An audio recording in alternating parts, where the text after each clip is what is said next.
गाझामधील Israel आणि Hamas यांच्यातील लढाई कमी झाली आहे, परंतु संपलेली नाही. गाझा शहरात काल झालेल्या हिंसक घटनेत 70हून अधिक पॅलेस्टाईनी ठार झालेत. हमासच्या एका अधिकाऱ्याने इस्रायली अधिकाऱ्यांवर नियोजित हत्याकांड केल्याचा आरोप केलाय. युक्रेन विरोधातील युद्धात रशियाला केल्या जात असलेल्या मदतीबद्दल अमेरिका चीनवर भडकली असून चीनला त्याचे परिणाम भोगावे लागतील असा इशारा अमेरिकेने दिलाय. अवघ्या 1.5 वर्षांमध्ये नेपाळचे पंतप्रधान पुष्पकमल दहल प्रचंड यांचे सरकार कोसळले आहे. संसदेत विश्वासदर्शक ठराव हरल्यामुळे 19 महिने पंतप्रधान पदावर राहिलेले प्रचंड यांना पंतप्रधान पद सोडावं लागणार आहे. संयुक्त अरब अमिरात येथील न्यूयॉर्क विद्यापीठात मे महिन्यामध्ये पदवीदान समारंभ आयोजित करण्यात आला होता. यावेळी एका विद्यार्थ्याने फ्री पॅलेस्टाईन अशी घोषणा दिली. त्यानंतर त्याला अटक करण्यात आली. आता त्याला देशातून हकलूनही देण्यात आले. विदेशात जाऊन भीक मागण्यात पाकिस्तान सर्वात पुढे आहे. पाकिस्तानातील भिकाऱ्यांनी युरोप, दुबईसह अनेक देशात अक्षरशः धुमाकूळ घातलाय. या भिकाऱ्यांमुळे अनेक देश वैतागले आहेत. त्यामुळे पाकिस्तान सरकारने आता एक ठोस निर्णय घेतलाय. पाकिस्तानमधील 2000हून अधिक भिकाऱ्यांचे पासपोर्ट 7 वर्षांसाठी रद्द करण्याचा निर्णय पाकिस्तान सरकारने घेतलाय. संसदेच्या पावसाळी अधिवेशनानंतर गेल्या आठवड्यात पंतप्रधान नरेंद्र मोदी रशिया आणि ऑस्ट्रेलियाच्या दौऱ्यावर गेले होते. या दौऱ्यादरम्यान मोदींनी त्या राष्ट्रप्रमुखांशी विविध विषयांवर, आंतरराष्ट्रीय विषयांवर चर्चा केली. तसेच द्विपक्षीय संबंध वृद्धिंगत करण्यासंदर्भातही यावेळी बोलणी झाली आहे. आणि त्यानंतर मायदेशी परतलेले पंतप्रधान नरेंद्र मोदी आज मुंबई दौऱ्यावर.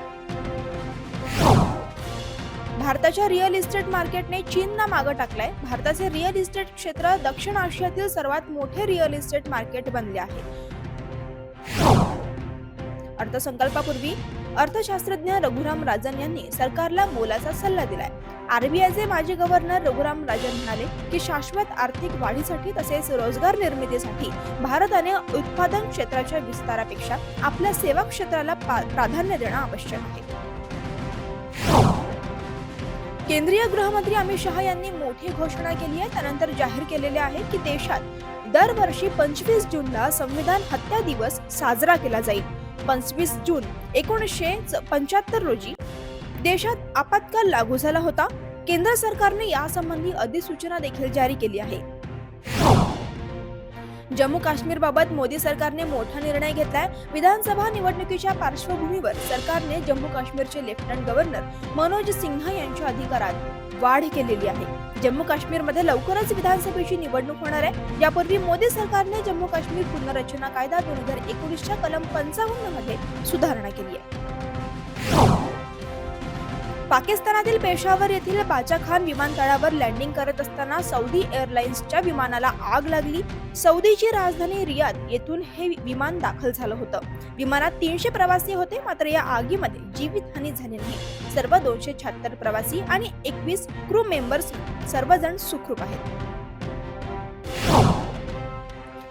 मेटाने अमेरिकेचे माजी राष्ट्राध्यक्ष डोनाल्ड ट्रम्प यांच्या फेसबुक आणि इंस्टाग्राम खात्यांवरील निर्बंध उठवले आहेत.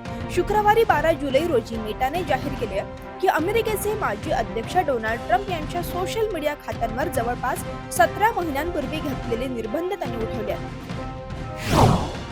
जगातील सर्वात श्रीमंत उद्योगपती एलन मस्क यांच्या स्पेस एक्स कंपनीची 20 स्टारलिंक सॅटेलाइट हवेतच क्रॅश झाली आहेत.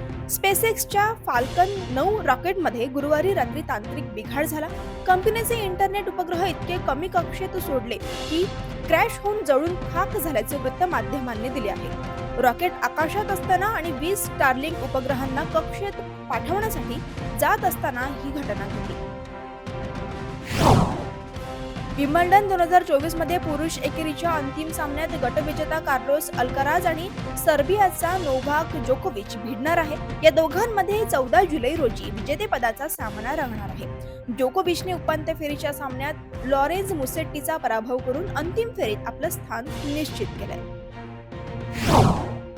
अदानी पोर्ट्स आणि स्पेशल इकॉनॉमिक झोन लिमिटेड ही अदानी समूहाची कंपनी आहे. ही कंपनी दक्षिण भारतातील ट्रान्सशिपमेंट कंटेनर पोर्ट मजबूत करण्यासाठी 10,000 कोटी रुपयांची गुंतवणूक करणार आहे. या ठिकाणी व्यापाराच्या संधी निर्माण व्हाव्यात हा या गुंतवणुकीचा उद्देश आहे. तसेच चीनचे सार्वभौमत्व कमी करून मोठी कंटेनर जहाजे भारतात आणण्याची अदानी समूहाची योजना आहे.